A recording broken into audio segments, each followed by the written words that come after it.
Akan tanya kepada jurnalis Kompas TV Rahma Pilian yang saat ini berada di Komisi Pemberantasan Korupsi terkait dengan kabar terkini dari sana. Rahma, apakah Hasto sudah bebas?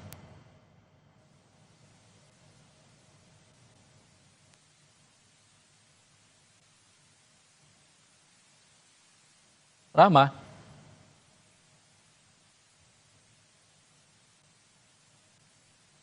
Dari rutan KPK atau dari gedung KPK begitu. Dan hingga saat ini memang Ihsan dan juga saudara kami tadi juga sudah menanyakan kepada juru bicara KPK Budi Prasetyo dan menyebutkan bahwa memang tadi sempat dari Hasto Kristianto atau Sekjen PDI Perjuangan ini keluar sebentar, tapi ini keluarnya bukan keluar bebas begitu ya. Keluar bebas begitu ya, Ihsan, karena hanya untuk pergi berobat saja di rumah sakit dan kembali ke rutan KPK sekitar pukul 10:45 waktu Indonesia Barat. Dan hingga saat ini memang Ihsan dan juga saudara kami masih menunggu kapan dari KPK ini membebaskan atau Hasto Kristianto ini bebas dari rutan KPK ini. Dan kami sempat menanyakan tadi kepada juru bicara KPK dan juga disebutkan bahwa Ihsan hingga saat ini dari KPK ini belum menerima surat keputusan yang disebutkan Hasto Kristianto ini menerima amnesti dari Presiden Prabowo Subianto. Dan juru bicara KPK Budi Prasetyo menyebutkan kalau sekiranya dari surat tersebut telah diterima KPK, maka KPK ini akan langsung membebaskan atau langsung memproses pembebasan Hasto Kristianto dan maka hukum terhadap Hasto Kristianto ini sudah dihentikan begitu, Ihsan dan juga saudara. Tapi hingga kini belum ada informasi kalau dari KPK ini sudah menerima surat Kepres, maksud kami begitu ya Ihsan, dan hingga saat ini kami masih menunggu apakah akan diberikan hari ini dan akan dibebaskan Hasto Kristianto langsung hari ini atau kapan, kami masih harus perlu mengkonfirmasi kembali, Ihsan. Baik, KPK hingga saat ini belum menerima surat terkait dengan amnesti yang diberikan Presiden Prabowo kepada Hasto Kristianto. Terima kasih Rahma dari gedung KPK. Kita bergeser ke rutan Cipinang. Ada jurnalis Kompas TV Clara di sana yang saat ini mengabarkan kondisi terkini penjemputan Tom Lembong oleh sahabatnya Anies Baswedan dan juga istrinya Siska Wiharja yang menjemput ke rutan Cipinang. Clara, apakah Tom Lembong sudah proses dibebaskan? Ihsan dan juga saudara, saat ini berdasarkan keterangan informasi dari kuasa hukum Thomas Trikasi Lembong yaitu Ari Yusuf Amir mengatakan memang proses administrasi ini tengah berjalan untuk pembebasan dari Tom Lembong sejak tadi diberikan keterangan sekitar pukul 11 siang. Dan hingga saat ini masih menunggu terkait dengan proses administrasi yang tengah berjalan dan sama-sama kita akan menantikan apakah kemudian akan dibebaskan segera ataupun pada jam berapa, ini masih dinantikan bersama-sama. Namun Ihsan dan juga saudara, seperti yang terlihat saat ini di belakang saya ini sudah sangat ramai dengan simpatisan kepada mantan Menteri Perdagangan Thomas Trikasi Lembong yang sama-sama mengawal untuk kemudian menantikan juga bersama-sama Tom Lembong ini keluar ataupun dibebaskan dari penjara. Dari pantauan kami, Ihsan dan juga saudara, simpatisan ini mulai berdatangan sejak pukul 9 pagi tadi dan semakin siang ini semakin ramai simpatisan yang datang. Ini salah satunya dari Gerakan Masyarakat Indonesia yang tengah menanti dari pagi hari hingga siang ini di depan pintu masuk dari rutan kelas 1 Cimitang, Jakarta Timur. Ihsan. Kalau selain Anies Baswedan dan juga istri dari Tom Lembong ini, siapa lagi tokoh yang Anda bisa lihat menjemput Tom Lembong hari ini? Sehingga yang tadinya mereka sempat berjalan untuk Ihsan dan juga saudara, maaf Ihsan, saya tidak terlalu mendengar suara Anda dengan jelas, namun saya akan menggambarkan kembali situasi saat ini. Selain telah ramai dihadiri oleh simpatisan yang setia menanti Tom Lembong untuk kemudian keluar dari rutan Cipinang, Jakarta Timur, memang hari ini direncanakan ataupun diperkirakan Tom Lembong akan bebas. Berdasarkan keterangan kuasa hukum, memang untuk proses administrasi ini sedang berjalan dan tadi dari kuasa hukum juga telah mengatakan menyebutkan bahwa ada pesan yang disampaikan oleh Tom Lembong, yaitu ia menyampaikan terima kasih baik kepada masyarakat juga kepada seluruh tokoh yang telah memberikan dukungan kepadanya. Ihsan. Oke, tadi Rahma Piliang mengabarkan kalau KPK belum menerima surat terkait dengan amnesti yang diberikan Presiden kepada Hasto Kristianto. Bagaimana dengan Kejaksaan Agung, Carla?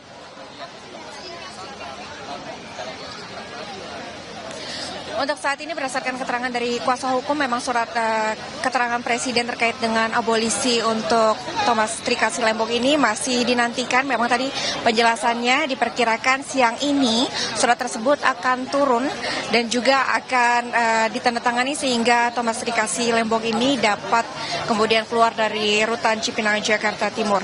Tadi juga sempat disampaikan terkait dengan abolisi ini, memang Ihsan dan juga saudara, untuk abolisi sendiri ini adalah proses penghentian proses hukum yang tengah berjalan ataupun dalam kasus ini telah mencapai vonis untuk kasus dari dugaan korupsi impor gula yang melibatkan Thomas Trikasi Lembong. Dan dengan adanya abolisi ini, maka seluruh perkara ataupun proses hukum yang tengah berjalan maupun vonis yang telah diberikan ini tidak lagi berlaku dan juga dianggap perkara tersebut tidak pernah ada dengan diberikannya abolisi ini. Abolisi ini diusulkan oleh Presiden Republik Indonesia Prabowo Subianto kepada DPR RI untuk kemudian diberikan pertimbangan, dan pada tanggal 31 Juli ini DPR RI telah menyetujui usulan pertimbangan abolisi yang disampaikan oleh Presiden Prabowo Subianto. Namun Isa dan juga saudara, untuk proses pembebasannya ini memang membutuhkan proses administrasi. Salah satunya adalah turunnya surat keputusan Presiden terkait dengan abolisi yang saat ini juga masih dinantikan untuk kemudian diberikan kepada rutan Cipinang, Jakarta Timur, sehingga nantinya menjadi syarat untuk pembebasan dari Tom Lembong. Ihsan. Jurnalis Kompas TV Claudia Carla, kami masih menantikan informasi Anda dari rutan Cipinang. Terima kasih, Carla. Saudara, kita masih membahas terkait dengan amnesti dan abolisi yang diberikan oleh Presiden Prabowo Subianto bersama dengan pakar hukum pidana Universitas Tarumanegara, Heri Firmansyah. Mas Heri masih bersama kami? Ya, masih San. Mas Heri, ada dua hak prerogatif Presiden Prabowo yang diberikan, adalah abolisi dan juga amnesti kepada dua orang yang berbeda. Kenapa harus berbeda?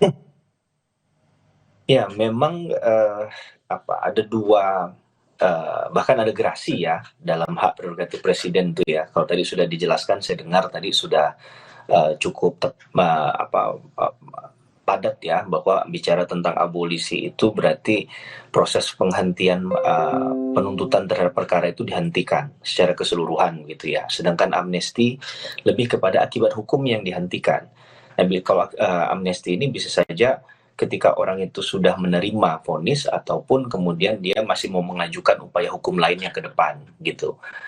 Ini masih terbuka peluang itu dan kemudian dihentikan. Ada katakanlah pengampunan lah ya, permaafan dari seorang presiden. Nah, tapi memang ada beberapa catatan ya, mengapa kemudian opsinya, pilihannya harus mengambil opsi menggunakan hak prerogatif presiden tadi. Ya, apakah memang ini, jadi kan masyarakat bertanya-tanya, apakah benar-benar memang ini politisasi dari yang seperti kita bicarakan di prolog ya, kemudian juga ada kriminalisasi dan lain sebagainya, atau ya ada anasir lain dari masyarakat yang juga perlu dijawab dari apapun keputusan dari Pak Presiden Prabowo Subianto yang tadi saya katakan memang secara kanal konstitusional benar begitu, tapi misalnya kalau muncul pertanyaan oleh publik adalah apakah ketika misalnya satu atau dua kasus itu diteruskan, katakanlah kasus Tom Lembong tadi ya, diteruskan, kemudian ada permintaan untuk mengusut kasus yang sama terhadap pejabat yang posisinya sama juga seperti Tom Lembong, sehingga akhirnya kasus ini ya kemudian di cut off agar nggak menyentuh pihak lain. Nah, ini juga perlu untuk penjelasan ya Mas Iksan ya gitu ya. Kemudian juga misalnya tadi kita udah bicara Tom Lembong, sekarang kita bicara untuk kasus Mas Hasto. Apakah ketika Hasto dibantu misalnya, ini kemudian kasusnya Tom Lembong juga perlu dibantu misalnya agar ini jadi imbang gitu kan, agar tidak terjadi tebang pilih dan lain sebagainya. Ini juga perlu penjelasan begitu. Kemudian juga pertanyaan berikutnya, bisa nggak kalau memang ternyata ditemukan bukti baru lagi, dibuka lagi dia, dan bisa idem nggak perkara ini gitu, karena dalam kasus-kasus tertentu banyak anasir-anasir yang suka aneh-aneh dalam hukum acara pidana kita antara teori dengan praktik. misalnya teori mengatakan PK itu hanya boleh sekali, tapi pada praktiknya ada yang mengajukan lebih dari satu kali. Ya, PK itu milik terdakwa sebagai pemohon, terpidana begitu. Tapi dalam posisi yang lain ada juga misalnya PK yang diajukan oleh kejaksaan dan itu berlangsung misalnya. Nah, ini jadi pertanyaan-pertanyaan penting di ranah praktik ya, Mas Ihsan ya. Apakah amnesti itu khusus misalnya juga untuk kasus-kasus politik misalnya? Kemudian apa sih kriteria kasus politik? Apakah kasus Hasto tadi masuk dalam kasus politik kan gitu? Karena misalnya kasus politik yang clear itu kan misalnya ada berkaitan dengan keamanan negara dan lain sebagainya. Mungkin juga makar di dalamnya begitu ya. Apakah dalam konteks ini itu juga masuk ke situ?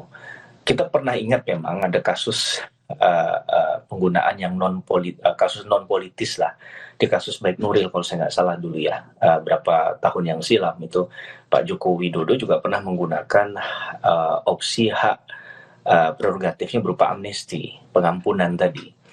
Nah, tapi kan ketika ini disasar dengan dijerat dengan Undang-Undang Tipikor, yang saya khawatirkan itu adalah orang jadi berpikir kok sekelas misalnya KPK nanganin perkara kok masih bisa seperti ini gitu.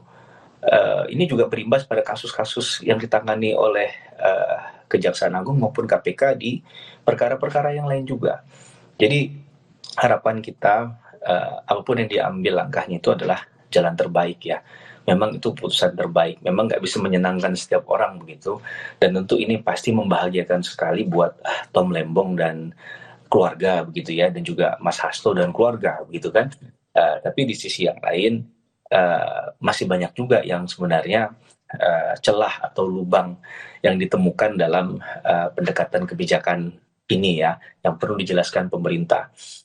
Intinya pengadilan itu bukan tempat mengeksekusi orang, Mas Iksan, tapi bagaimana kemudian menemukan keadilannya dan memberikan keadilan pada orang yang seharusnya memang dia tidak bersalah ya harus dibebaskan. Kalau dia memang bersalah ya harusnya dihukum. Sesimpel itu, sesederhana itu.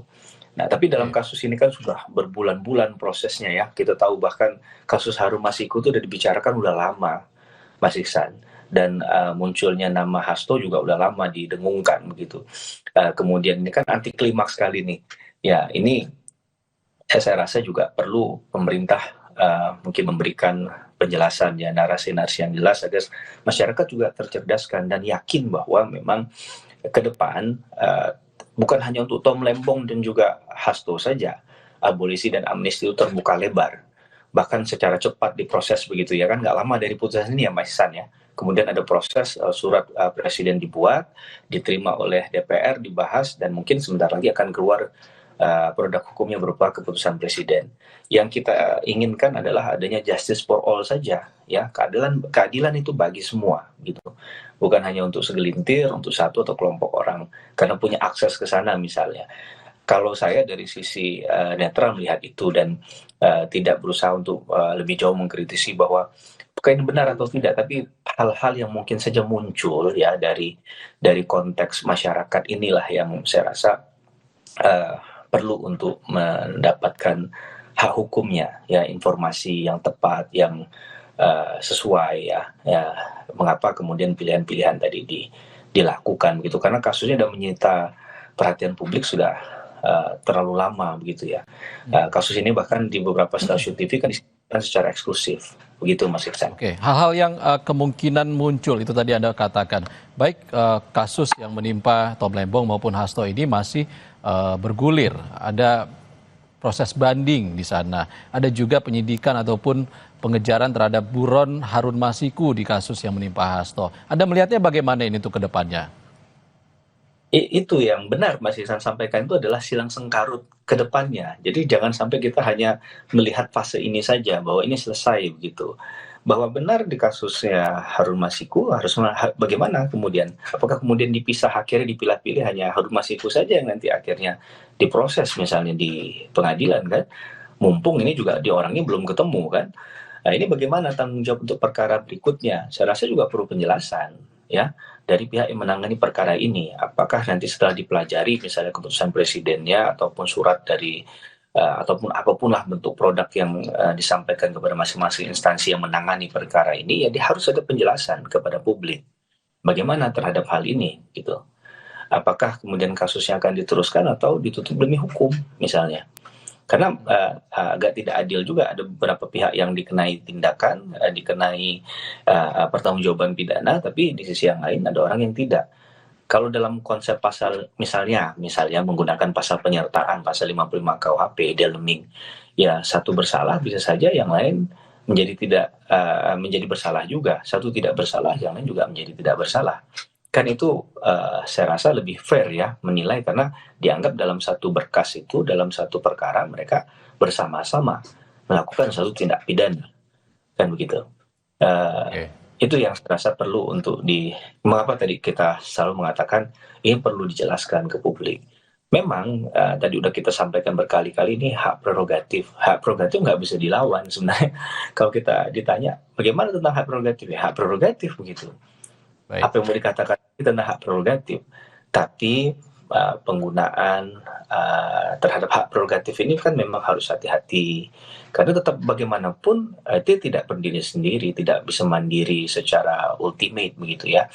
Ada pertanggungjawaban hukum, pertanggungjawaban kepada masyarakat ya, secara luas, baik yang memiliki intensi yang sama maupun yang tidak, di luar dari itu ya, yang hanya mengikuti kasusnya saja, sehari-hari mengkonsumsi itu, kemudian menceritakan, membahas, tiba-tiba ini kan kontraproduktif ini ya, terhadap upaya yang dilakukan berbulan-bulan bahkan bertahun-tahun dalam proses ikhtiar menemukan keadilan dan membuka kotak Pandora dari suatu perkara hukum.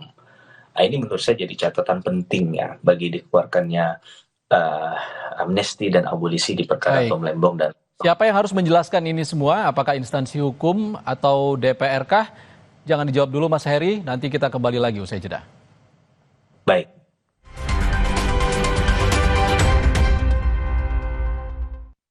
Nyeri otot nih. Dalam HUT RI ke-80, PLN UIP Sulawesi terus memberikan yang terbaik bagi rakyat Indonesia. Salah satunya dengan menghadirkan PLTU Palu 3 yang memiliki peran strategis dalam menjaga pasokan listrik tetap andal dan stabil bagi masyarakat Sulawesi Tengah. Keberhasilan proyek ini adalah bukti komitmen PLN UIP Sulawesi yang senantiasa mengedepankan mutu untuk hasil yang optimal. Kini PLTU Palu 3 siap beroperasi secara penuh guna memperkuat sistem kelistrikan di wilayah Sulawesi Tengah. Pertama kalinya sejak Indonesia merdeka, Morowali memiliki infrastruktur transmisi saluran udara tegangan tinggi atau SUTT 150 kV. Kini, Morowali akan terlepas dari ketergantungan pada pembangkit diesel dan digantikan dengan energi yang lebih bersih. Memasuki tahap energize pada SUTT Kolodedale Bungku ini seakan menjadi awal kehidupan baru bagi masyarakat Morowali. Pembangunan infrastruktur ini menunjukkan aksi nyata PLN yang terus berupaya menghadirkan energi listrik yang merata dan berkelanjutan. Dalam HUT RI ke-80, PLN UIP Sulawesi terus menunjukkan komitmennya dalam memberikan pasokan listrik yang semakin andal di Sulawesi dengan menghadirkan pembangkit listrik yang lebih mutakhir dan modern. Salah satunya PLTM Geluwu 40 MW yang telah beroperasi di tahun ini. Bukan hanya memenuhi kebutuhan listrik masyarakat, namun juga mendongkrak aspek perekonomian di wilayah Kabupaten Banggai. Semarak kemerdekaan RI ke-80, PLN terus menjadi garda terdepan dalam mendorong swasembada energi dengan menghadirkan infrastruktur tenaga listrikan di Sulawesi. Hadirnya proyek infrastruktur PLN UIP Sulawesi ini menjadi simbol ketahanan energi di kawasan timur Indonesia dalam mendukung pertumbuhan ekonomi serta aktivitas masyarakat Sulawesi. MH untuk terus berbenah, membangun dan membangkitkan infrastruktur serta mental SDM. VVIP Sabtu 2 Agustus pukul 2 siang di Kompas TV. Dipersembahkan oleh mulai 25